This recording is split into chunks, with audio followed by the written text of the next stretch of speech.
Hey, what's up? We're here. We're going to review Cloak and Dagger. Was it good? We'll give you our account of it. This is Ace, And this is Rich. and here we are reviewing Cloak and Dagger.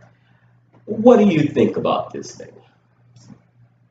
The hype that initially started was good, but in the story, it took a while to introduce your characters. Like you had a good at least 5 episodes out of the 10 episodes to kind of base your thoughts on who these kids are, because they're kids. They're still high school. Right. So you have to understand from the high school perspective. This is still like a Riverdale. That's a long introduction, man. You really got to grab people's attention. I mean, because audience attention span is pretty short. And if you're watching this and you're waiting for something to happen, you really have to make it to the end before you really got any idea of what's going on. I was totally, besides the fact that I know Cloak and Dagger, we know it from the comic books. Yeah.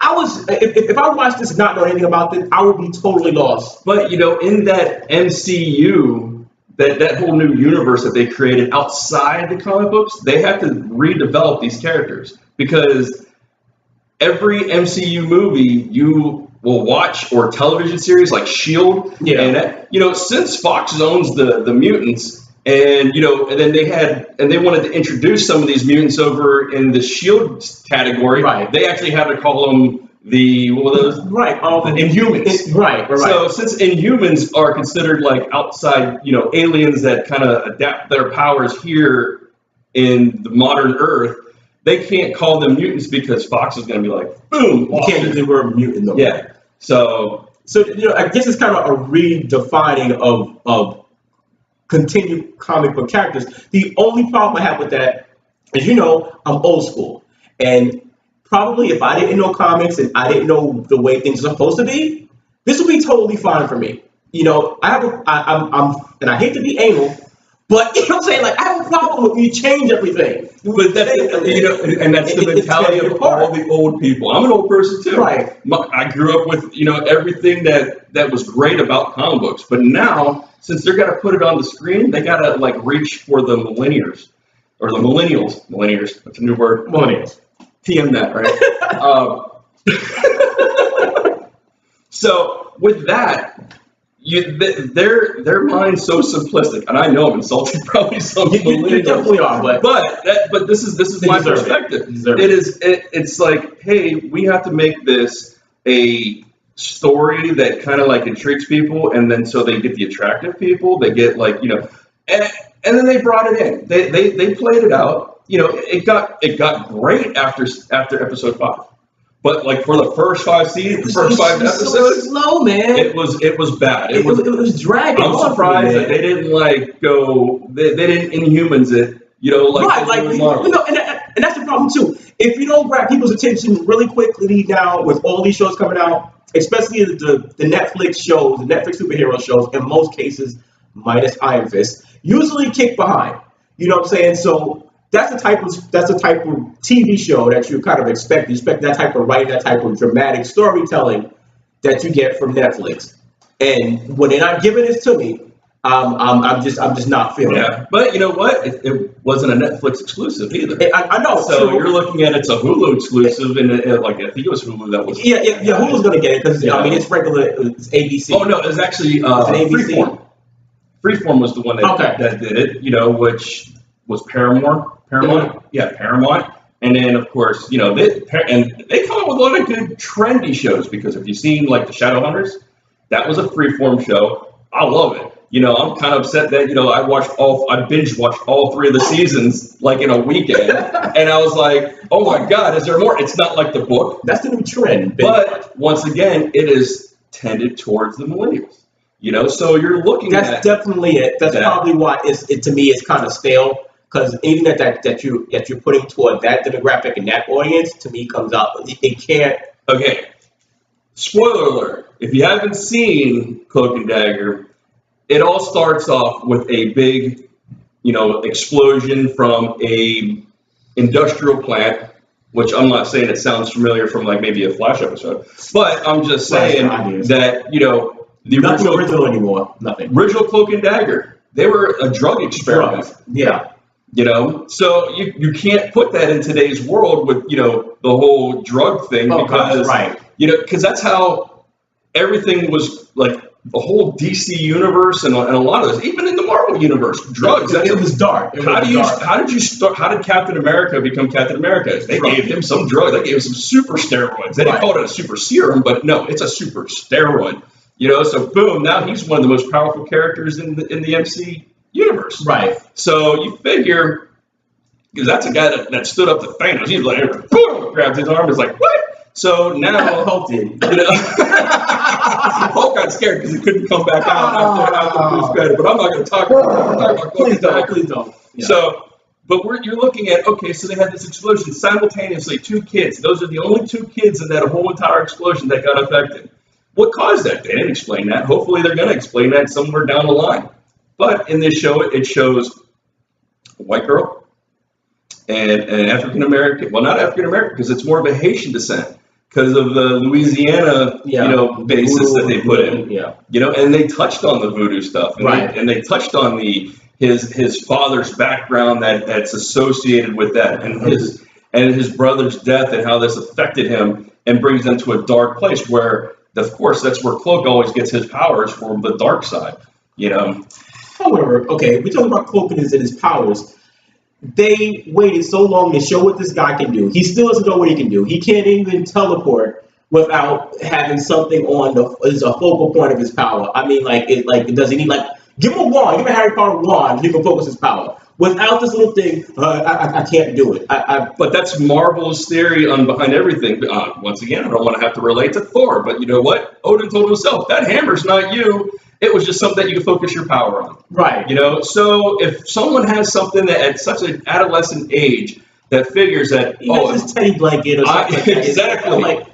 Without that, he can't do it. It helps focus your direction. So I get that. And once again, but you got to remember these movies. You have these screenwriters that write these stories out, but then you still have the director that kind of pushes it in the right direction. And you have on this show. You have I know 2 major directors that actually directed. One was Andre that did Heat, you know, the movie that was back in the 90s. I think it's 95. With Keanu Reeves? Yeah, no, that was with Val Kilmer. Okay, I'm thinking about that driving fast thing. No, this is the casino movie. Right, you know? Yeah. So you figure he's a now director. Now he's going TV shows. So of course he's going to use his skilled profession to kind of adapt. But then you still have Amani, which I think he was another director that did something but it's 10 episodes, 8 different directors, you know. So you figure, 2 of the episodes was done by the guy that did the Heat. The rest of each episode after that was a different director. So I think they're bringing Kathleen Kennedy. Get up Star Wars! Get up Star Wars! Please get up Star Wars! Yeah, let's start. Okay, we can't do Star Wars. Yeah, because we're both on the same line with Star Wars, so it'll just be a bashing session. So, yeah. But the Cloak and Dagger, I enjoyed it. I thought it was great. My kids, I have a 12-year-old, 13-year-old just now, and I also have a 20-year-old, and the 13-year-old was more intrigued by the show than the 20-year-old. Yeah, because these shows are catered more to a younger demographic, and the kids can actually relate to it because they have that high school type of things and the issues that's going on. My daughter and I sat and we watched it until the season was over. We kind of saw it from the same. We were both waiting for something to happen. And the one thing I feel about the whole issue about being a superhero, I'm like, do something super. They didn't do anything super to me. I mean, they're little things. I mean, she was a thief and whatever. She would steal people's memories, whatever. He finally figured out he got the person who killed his brother to confess. The one thing, honestly, I do not like, and here's a pet peeve I have. I don't like Charlie Brown superheroes. What I mean by that is Charlie Brown was a character, if anybody remembers, that always lost. And nothing good ever went for Charlie Brown. Charlie Brown was he was the loser of cartoons. But the thing was with Charlie Brown, which I love about Charlie Brown, because he never gives up. It's not that he doesn't give up. He had the coolest dog as a wingman. Okay, he had the dog. He had a cool dog. But Charlie Brown was a loser. But the thing is that Charlie Brown had someone that always looked out for him. That was the greatest thing about Charlie Brown is that, yeah, he might have had that idea of like, I'm a loser, but you know what? He had the coolest dog that was like, had the best imagination. He had the best dog. That helped him Snoopy was kind of adapt and like be socially accepted by the whole crew because he's the only reason I watch that because Snoopy. But the thing about Charlie Brown superheroes is I feel like this. You give me a superpower, I'm not a loser no more. So who's Charlie Brown in this one? They're both Charlie Brown. They're losers. No, because like they're losers. Oh no, to me, they're like I like they don't get ahead. I'm gonna go off wing on this. Yeah. But let me bring up like every D&D, World of Warcraft, or any RPG. I always pick the rogue. Right. Okay. Very sneaky, very charismatic. You know, knows what they're looking for, knows how to take advantage of the person. They pretty much gave Dagger that first introduction to where you knew who she was. You knew what she was. Yeah, Dagger's cool. And so with that, you're actually seeing that, okay, she is manipulative. She is, self-absorbed. And she's cute. Let them win sometimes. But the thing is that, she used her powers later on of stealing by stealing people's hope. And so that enlightened. And her boyfriend stole her money. Why didn't she go after the guy? You have all these powers. She was like, she should have rolled up on the guy. You don't ever steal from me and get her money. They gave her a ridiculous amount of money. That dude gave her mad money. Dude knocked over the statue, stole her money. She said, now I'm poor again. Why did she go after the guy? Because she's got powers. Exactly. Why did she go after the guy? And she left the guy in the jail to rot for a couple of weeks, it seems, till she was able to establish this. So with that, she should have went after that guy and got her money back. I'm like, she's a superhero, man. It's not about the money because after he stole from her, she got a perspective of sitting there going, you know what? My life isn't really that bad. She became friends with her mom. Her mom got off the alcohol. She started not dating losers. She started, getting away from the diner scene, But now, so it's like the development of the character, I think was well-rounded. Get your money, girl. and even that, her light dagger thing like that. I mean, they put it that it can cut through anything. But to me, they're not really doing anything. I said they didn't save nobody in the movie. I mean, even from like you get any superhero that just learn their powers and they immediately start doing something super. They did absolutely nothing. They did stuff for themselves. They didn't save nobody. They didn't save someone. They said, okay, the one guy that they finally got out of coma, right? Yeah. They got out of coma. But I'm saying that about 10 episodes, you say about 2 people. What super have they done? Once again, that's character development. Yeah, this is a movie. It's a television series that's trying to get people to watch your show. You cannot go almost to the very end before your show anything happens. It's like everything. Those 2 losers ain't you give everybody the flair in the first 5 minutes. Everything else after it is going to be like, what? Okay, that's not as cool as what happened in the beginning. So they're like feeding you breadcrumbs, throwing it out there because they gave me pebbles. I feel like the same thing that they did in The Walking Dead, and now they're at 7 seasons in. So that's what they're hoping for. Is that they're going to start snagging people, yeah, and they're going to be like, oh my God, wait a minute, I got to wait for the next season, right? But once again, they throw things out, and they threw things out for Krypton on the Sci-Fi Channel. That shit got canceled. It's canceled? Yeah. Krypton was canceled. Yeah, Krypton got canceled. You kidding me? No. I was looking forward to it. Yeah, I bet. It's like, I didn't even watch it until like the 7th episode. And then once I got to the 7th episode, I seen that they said in the papers that it was like, or on the internet, canceled. Sci-Fi's not picking it up. I'm like, shit! I don't have to watch the last 3 episodes. Right. Because the last 3 episodes is what usually snags people to go ahead and say, I'm going to watch this next season. I can't wait till the next season. Sucks. We're back.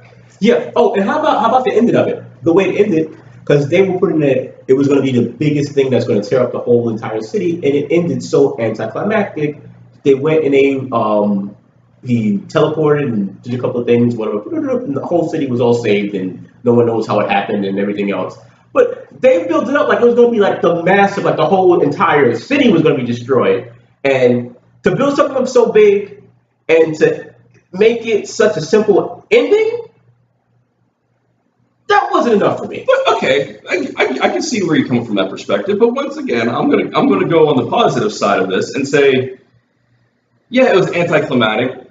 Yeah, it was like, a thrill, because once again, as I mentioned, they if you throw all the fireworks in the beginning, and then at the end of the show, they go ahead and come out with sparklers, you're gonna be like, what the hell? It was sparklers. The thing was that they had sparklers in the very beginning, because you were bored. Actually, they didn't have sparklers in the beginning. They had those little pop that you would throw at people's feet. And it's like, oh, and then you're like, man, I hope this next episode, because Thursday nights, there's not really anything good on Thursdays, and I think that's when they actually release them. But on Hulu, you kind of figure out, it's like, Freeform, you can figure out when they're going to come out. Yeah. That's Thursday nights, So when they put this together, finally, they're throwing their little poppers out, and then they come up with the sparklers in the middle, and then of course at the very end, they show their powers. They come up, and they take out the bad guy.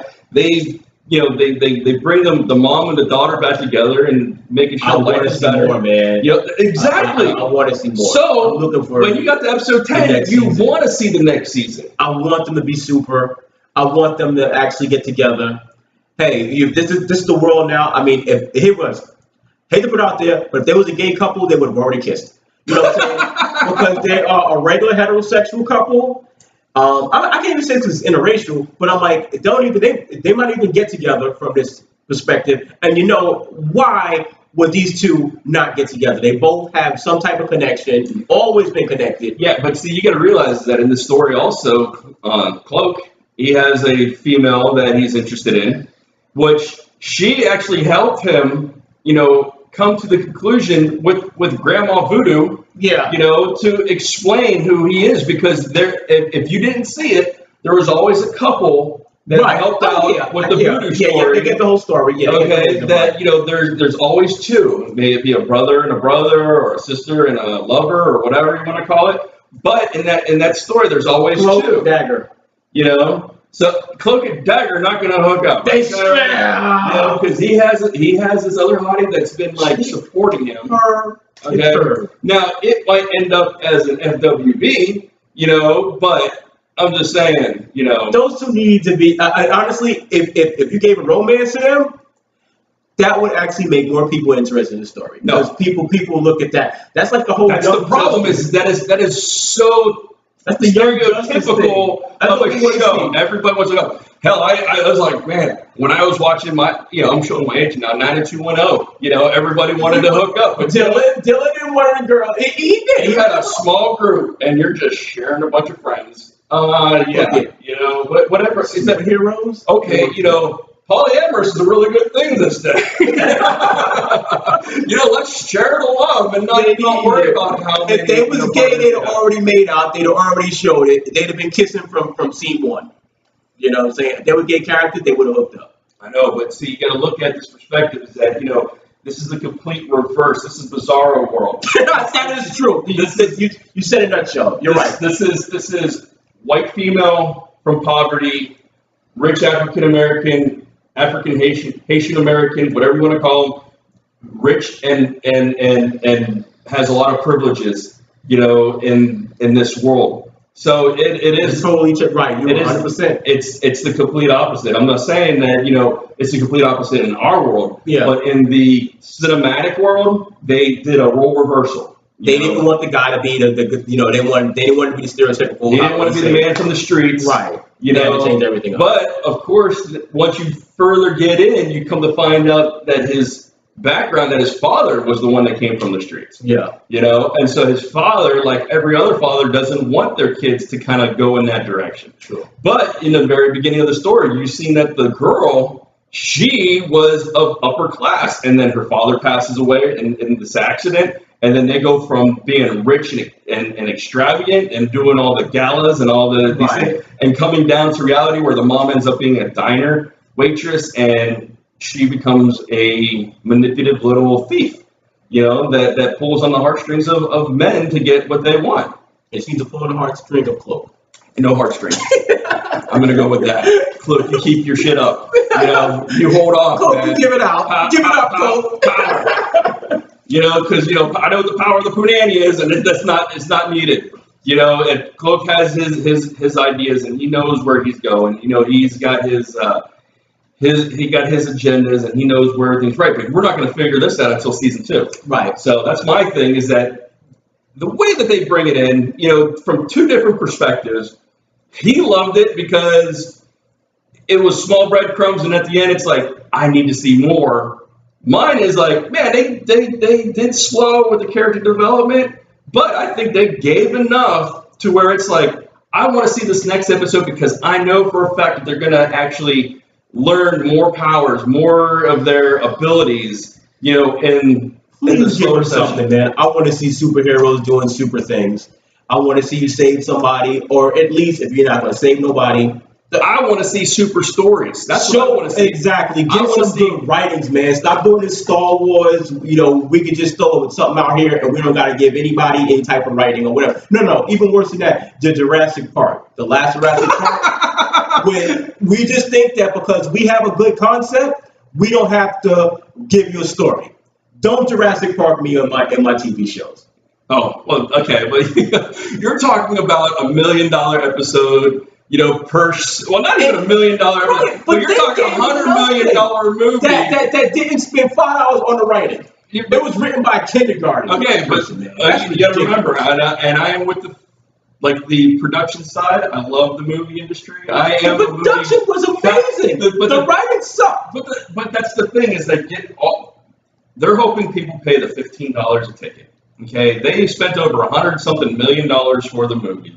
So the thing is that with these television series, there ain't paying that much out to these actors, and there's not much CGI other than something that I could do in, like, you know, rotoscoping or, you know, cut in Photoshop or something like that. That you just go click, bloop, gone. You know, because all it was teleportation and a glowy stick. And I'm going to tell you, that glowy stick is going to look a lot better because they're actually getting the following that they want. It's no longer going to be, you know, a nightlight. Yeah. It's going to be something that's going to, like, turns into, like, something crazy. You need to get something cool. And Cloak, you don't need that stupid little cloak that you got. Whatever, it got ripped up anyway. I'm sure you're going to get it fixed. And Cloak, you know what Cloak is? He's nothing but Nightcrawler. He's Nightcrawler without the athletic abilities. He's Nightcrawler. He's not Nightcrawler. He's Nightcrawler. He's going. Nightcrawler has to see where he's going. Cloak, he pops up in front of a Cadillac. He's Nightcrawler. Well, Nightcrawler can fight. Nightcrawler is athletic. He was, you know, he's an athlete. This guy fights everybody else. But not too intellectual. He's not that smart. If it was an RPG game, I think I'd go with Cloak more than I would go with Nightcrawler. Nightcrawler's a swashbuckler. You know, so he's like a cross between, like, you know, say Cloak and Dagger merged into one that's in blue colors, that, you know, whatever. But Cloak, he's a little bit smarter. You know, for being the comic books, this Cloak over here is a thing back. You gotta give them time to adapt. You know, like I said, they're still new to their powers. I still don't understand, you know, where they're going. You know, it's just like, you just can't expect, guys. You can't expect just to be like, boom, I got superpowers. Let me try to figure this out, and then you're gonna blink into a semi truck and die, and then it's like, man, he had superpowers. Well, unless he has his little hoodie, he can't go nowhere. So, I can't do it without my hoodie. I digress. The Cloak was just a channeling. It's like every superhero needs. Harry Potter had a wand. Harry Potter had a wand. Thor has a hammer. You know, I can't even think of any other ones. Thor has his teddy bear. Okay, you know. But if it wasn't for that, it was his Letterman jacket, you know, from high school. It's like, hey, I got my Letterman jacket. Watch people like, ooh, bam, gone, you know. So it's like, it touched it. It's wasted on, and that was it. But the thing is that you gotta understand that Cloak was created by his brother. He's seen his brother die. So with that, you know, there's an emotional attachment to it. Yeah. You know, so it's like, from that perspective, I get it. And it's like I said, these are different perspectives from different directors, and they're reading the same script, but they want to see what they want to see. They want to kind of see what's after post, that they cut it up and see what actually works. And I think they made it work. I liked it. I enjoyed it. I enjoyed it. I enjoyed it so much that I'm sitting here talking about it. Because if I didn't, I would be like, I wouldn't be talking about it. Because I'm not talking to you about Inhumans. That was terrible. Whoever did that, thank God it's gone. Jurassic Park. Star Wars. Yeah. So basically, this is our video. Tell us what you like. What did you think of Cloak and Dagger? Please let us know. click subscribe. Hit the subscription. Right. Oh, is it up here? Subscription over here? It's yeah. Over here? Or down? Or down? But wherever you see it, yeah. Just wherever the subscription's at, you subscribe. Yeah. And like I said, I might come back and do another video because, this is enjoyable. I like it. Coming back. Especially from two different perspectives. That's where you got to find something that someone can argue, someone that can feel a little bit more passionate about the whole cinematic side of it and not just about the storyline. Comic book fanatic. Definitely comic book fanatic. From the 80s. From the 80s, the real comic book days. Yes. No millennial stuff like that. Yeah. I'm not going with the Marvel splash pages of the 90s. It's like, hey, let's draw something great and then throw a story into it. Because that seems like what a lot of these TV series